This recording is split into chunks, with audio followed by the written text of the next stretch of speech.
Hello guys, स्वागत है आपका 3 in 1 सुपर कंपैरिजन में। जहां आज मैं एक प्रोग्राम वाले रोबोट को गॉडेस ऑफ डेथ हेला के साथ और एपोकलिप्स के न्यू गॉड स्टेपनवुल्फ को एक साथ कंपेयर करूंगा। जहां उनकी पावर्स और एबिलिटीज़, वेपन्स और कई फीट्स को बताकर एक स्मॉल कंक्लूजन बनाऊंगा और फिर उसके बेसिस में बताऊंगा कि कौन अल्टीमेट विनर है या कौन सेकेंड है और कौन सबसे वीक है इन तीनों में से। तो गाइस चलिए अब जल्दी से इस वीडियो को शुरू करते हैं।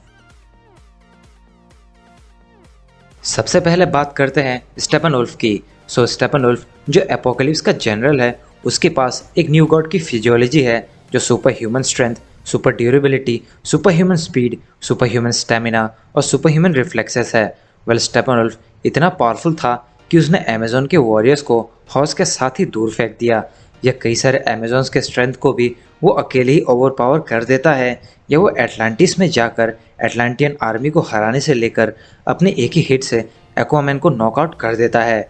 स्टेपनवुल्फ बहुत ही ज़्यादा ड्यूरेबल है और इसका कारण उसकी न्यू गॉड की फिजियोलॉजी है, प्लस उसका लिविंग आर्मर जो बहुत ही स्ट्रॉन्ग है, जिसने अमेजोन के वॉरियर्स के कई एरो को लिया है पर उसे एक खरोच तक नहीं आई।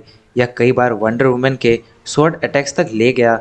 वहीं जब एक्वामैन अपने ट्राइडेंट से उसके बॉडी को पेनिट्रेट करता है तब भी वह सही सलामत था, जब तक वंडर वुमन उसका गला नहीं उड़ा देता। या साइबोर्ग के सोनिक ब्लास्ट उसे थोड़े बहुत डिस्ट्रैक्ट ज़रूर कर पाए, मगर कोई सीरियस इंजरी नहीं हुआ। वैसे ही सुपरमैन जिसके लेजर्स जो किसी को भी पिघला दे या उसकी एग्जिस्टेंस मिटा दे, लेकिन यहाँ स्टेपनवुल्फ उससे बहुत देर तक बचा रहा। यह बस उसका एक हॉर्न और राइट साइड्स के आर्मर थोड़े बहुत डैमेज हुए। वो एक बहुत ही अच्छा फाइटर है जिसने एटलांटिस में एटलांटियंस के सिक्योरिटी, मेरा या आर्थर को बीट किया। यह अमेजोन में अमेजोनियंस प्लस क्वीन हिपोलिटा तक को टक्कर देकर उनसे मदर बॉक्स ले आया। प्लस उसका एक्स जो उसकी स्ट्रेंथ को और बढ़ा देता है, जिसने साइलस स्टोन के इस सेफ बॉक्स के एक ही हिट में चीथड़े उड़ा दिए। या बैटमैन के नाइट क्रॉलर को वो अपने एक्स से तहस नहस कर चुका था, यहाँ तक वो नाइट क्रॉलर के बुलेट्स को अपने एक्स से रोक लेता है। या अपने सूट के ड्यूरेबिलिटी के कारण वो बच निकला। या वो एक मिसाइल तक को भी अपने रिफ्लेक्सेस से कैच करके उसे दूसरी तरफ रिलीज करता है। वो अपने हैवी साइज के बाद भी काफ़ी फास्ट मूव कर सकता है, जो हाई जंप्स करके एक जगह से दूसरी जगह पहुंचने के केपेबल है। या वो पानी में भी सर्वाइव कर सकता है। साथ ही उसका एक्स जो पूरे जगह को फायरिंग लावा में ट्रांसफॉर्म करने से लेकर बैटल्स में भी plasma type electric waves release करता है। लेकिन उसका आर्मर जो एक लिविंग आर्मर है, जो उसके कॉन्शियस माइंड से जुड़ा है, जिस कारण उसके सोच के जैसे वो काम कर पाता है। वहीं उसका स्पाइडर प्रोब एक एटलांटियन के माइंड तक को रीड करके उसे होलोग्राफिक इमेज दिखाता है। अल्ट्रॉन एक आर्टिफिशियल पीस कीपिंग प्रोग्राम है जो पहले टोनी स्टार्क सेंटिनल ड्रोन से फॉर्म था और बाद में बचे हुए वाइब्रेनियम के यूज से अपने बॉडी को कवर कर लेता है। उसके पास super human strength, super human durability, flight capability, super human stamina और रिफ्लेक्सेस है। वो उतना स्ट्रॉन्ग था कि उसका पंच थॉर जैसे एक एसगार्डियन का खून निकाल दे, या फिर उसने कैप्टन की शील्ड को डिफ्लेक्ट किया उतनी ही स्पीड से जितने स्पीड से वो उसे हिट करने आए। और आयरन मैन के सूट के साथ फाइट करता है और विजन को भी क्रश करने लग रहा था। वैसे ही उसकी बॉडी म्योलनी जैसे गॉडलाइक वेपन के हिट को झेल गई और हल्के सुपर पंच तक को उसने लिया था। वहीं कैप्टन के शील्ड के अटैक और एट लास्ट उसकी बॉडी विजन के माइलस्टोन ब्लास्ट, आयरन मैन के रिपल्सर्स ब्लास्ट और थॉर के लाइटनिंग से डिस्ट्रॉय हुई, मगर काफ़ी देर तक उन्हें तब भी वो लेकर किसी तरह खड़ा था। चितोरी के एंटी ग्रेविटेशनल टेक के थ्रू वो काफ़ी स्पीड से फ्लाई और लेविटेट करने के केपेबल था। या वो इनिशियल स्टेजेस में भी जेट प्रोपल्शन टेक से भी आयरन मैन के भी काफ़ी आसपास के रेंज में फ्लाई करता था। साथ ही अल्ट्रॉन एनर्जी ब्लास्ट कर सकता है अपने फिंगर्स से ही, जो रेड प्लाज्मा बीम्स होते हैं, जो एक ट्रेन के मेटल पार्ट और कंट्रोल पार्ट्स को डिस्ट्रॉय करके उसके ड्राइवर तक को मार सकता है। प्लस आयरन मैन के ऊपर ब्लास्ट करके उसे दूर फेंक चुका था। या एंटी ग्रेविटी चितौरी टैक से वो टेलीकाइनेसिस पावर्स होल्ड करता था, जो पिलर्स या मेटल्स को लिफ्ट कर उन्हें आयरन मैन और थॉर के ऊपर थ्रो करके उन्हें नॉकआउट कर ही देता है। या किसी भी ऑब्जेक्ट या कभी कभार अपने ओपोनेंट्स को पुल करने के लिए भी केपेबल था।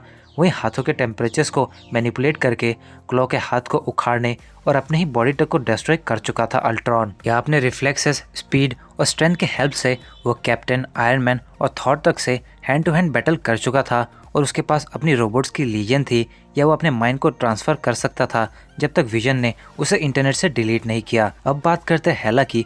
गॉडेस ऑफ डेथ हेला एक एसगार्डियन है जो हजारों सालों तक कैद थी और अपने आज़ाद होते ही अर्थ में आकर थॉर के हैमर म्योलनिर को क्रश करती है एक पीस ऑफ केक की तरह, जहां उसके सुपर स्ट्रेंथ से उसने थॉर को बाइफ्रॉस्ट और थ्रोन रूम तक में बीट किया है। या थॉर के अपने पावर्स को रियलाइज करने पर भी वो अपने बैटल स्किल्स और स्ट्रेंथ से वेलकारी और थॉर दोनों को ही बीट करती है। यहाँ तक उसकी ड्यूरेबिलिटी रीजेनरेटिव हीलिंग फैक्टर के साथ कंबाइन होकर उसे बहुत ड्यूरेबल और इनवल्नरेबल बनाती है, जो थॉर के गंगनीर को पेनिट्रेट करने पर भी इंस्टेंटली हील हो गई या इस सोल्जर के स्टैब को भी ले गई, जिससे भी वो मरी तक नहीं। या थॉर के सबसे पावरफुल लाइटनिंग स्ट्राइक से वो सेफ थी, जिससे उसे एक खरोच तक नहीं आई। वो ऑल डार्क नेक्रोसॉर्ड्स की पावर प्रोसेस करती है, जिसके थ्रू वो थॉर के आंखों को फोड़ने से लेकर वॉरियर का गेम बजा देती है। या एसगार्ड की लीजन को वो अकेले ही अपने रिफ्लेक्सेस कॉम्बैट स्किल्स के साथ सभी को मार डालती है, जहां वो आर्टिलरीज के फायर अटैक्स तक को डॉज कर गई या उन्हें डिस्ट्रॉय कर गई। प्लस वो नेक्रोसॉर्ड्स शॉर्ट लॉन्ग या जैसे भी उसे चाहे वो उस साइज़ के उसे फॉर्म कर सकती है। वहीं हेला ने ओडिन के साथ मिलकर पूरे कॉस्मोस में तहलका मचा दिया था और एक के बाद एक रियाम्स को कैप्चर कर पाई, जहां वो खुद ओडिन की वेपन थी। या वो पास्ट में म्योलनिर का भी यूज़ कर चुकी है, जो उसके हाथों में दिखता है। वो नेक्रोसॉर्ड्स के थ्रू पूरे वेलकाइरिस की प्रजाति को ही ख़त्म कर चुकी है, सिवाय एक के जो बताता है कि वो कितनी डेडली हो सकती है। वैसे ही वो नेक्रोसॉर्ड्स के साथ वेपन्स जैसे एक बैटल एक्स स्कर्च के लिए फॉर्म करती है, या एक डैगर फॉर्म करके उसके आर्मर को पेनिट्रेट करके ही उसे ही मार देती है। और तो और हाइमडाल ने ये भी कहा कि हेला पूरे कॉस्मोस को ही निगल जाएगी अगर उसे रोका ना जाए तो। या लोकी और थॉर से भी बड़ी होने की वजह से वो सबसे ओल्डेस्ट और पावरफुल एसगार्डियन थी, जो एसगार्ड में आके अनस्टॉपेबल हो गई और ज़्यादा से ज़्यादा पावर्स एसगार्ड से ड्रॉ भी करती है। तो गाइस अब बात करते हैं रिजल्ट्स की। सो गाइस स्टेपनवुल्फ की स्ट्रेंथ अच्छी थी, जो पूरे लीग को ओवरपावर कर देता है। कॉम्बैट और स्ट्रेंथ के मामले में सुपरमैन को छोड़कर, या वो एक मिसाइल तक को कैच करके वंडर वुमन के ब्रेसलेट के ब्लास्ट को मल्टीपल टाइम्स ले चुका था। वहीं अल्ट्रॉन अभी तक कैप्टन, थॉर, विजन और आयरन मैन से लड़ता है, जो म्योलनिर के हिट को सर्वाइव करना या तीनों के पावर ब्लास्ट को लेकर डिस्ट्रॉय हुआ, लेकिन वो एक पॉइंट पर आयरन मैन से भी बीट हो चुका था। लेकिन गाइस हेला पूरे लीजेंस को मारने से लेकर थॉर को उसके उस समय के पीक मोड में भी ओवरपावर कर चुकी थी, या एसगार्ड से दूर रहते हुए भी म्योलनिर को क्रश कर चुकी थी। और एसगार्ड में तो वो अनस्टॉपेबल ही थी जब तक सर्टर इटर्नल फ्लेम के थ्रू ग्रो नहीं हुआ। तो इससे ये कंक्लूजन निकलता है कि स्टेपनवुल्फ अल्ट्रॉन को इजीली डिस्ट्रॉय कर सकता है उसके रोबोट्स के साथ ही, क्योंकि अल्ट्रॉन की स्ट्रेंथ और ड्यूरेबिलिटी की फीट्स स्टेपनवुल्फ से लो है। और भले ही वो अपने माइंड को ट्रांसफ़र करके बॉडीज़ को चेंज करता रहेगा, जिससे कि ये बैटल लॉन्ग हो जाएगी, मगर वो स्टेपनवुल्फ को ओवरपावर नहीं कर पाएगा, क्योंकि स्टेपनवुल्फ वंडर वुमन से भी नहीं हारा दोनों बार जब तक सुपरमैन नहीं आया। तो स्टेपनवुल्फ अल्ट्रॉन से विनर है। दूसरी तरफ हेला ने एक के बाद एक रियाम को कैप्चर किया है ओडिन के साथ, लेकिन स्टेपनवुल्फ बिना डार्कसाइड के अकेले ही कई प्लैनेट्स को डिस्ट्रॉय कर गया। मगर जब सुपरमैन आया अपने पीक मोड में येलो सन की लाइट्स एब्जॉर्ब करके, तब स्टेपनवुल्फ उसके सामने एक बच्चा दिखा, जबकि थॉर को अपनी पावर्स रियलाइज होने पर भी वो हेला को बीट नहीं कर पाया, जो वो खुद भी मान लेता है। प्लस हेला की हीलिंग फैक्टर जो उसे बड़े से बड़े स्टेप से तुरंत हील कर देता है, जो स्टेपनवुल्फ के साथ बिल्कुल भी नहीं था, बल्कि उसका आर्मर सुपरमैन के हीट विजन से ही डिस्ट्रॉय होने पर ही वो वल्नरेबल हो गया, जिस कारण भी हेला इजीली स्टेपनवुल्फ के अटैक्स को लेकर अपने जितने अटैक्स करती जाएगी, स्टेपनवुल्फ वीक होता जाएगा और एट लास्ट वो मारा जाएगा हेला के सामने। यानी कि इस बैटल में स्टेपनवुल्फ अल्ट्रॉन को तो बीट कर पाएगा, मगर हेला उन दोनों को बीट करने के केपेबल होगी। सो इट मीन्स इस कंपैरिजन में हेला अल्टीमेट विनर है, लेकिन दूसरे पोजीशन में स्टेपनवुल्फ और फिर अल्ट्रॉन आता है।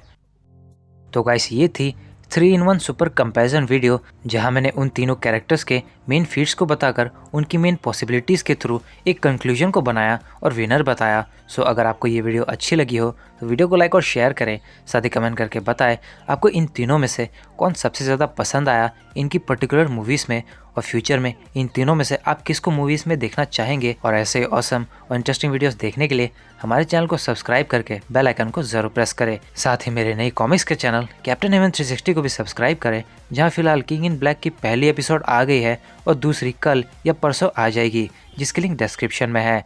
तो गाइस मिलता है बहुत जल्द अगली वीडियो में। This is your captain signing off. Take care, bye bye.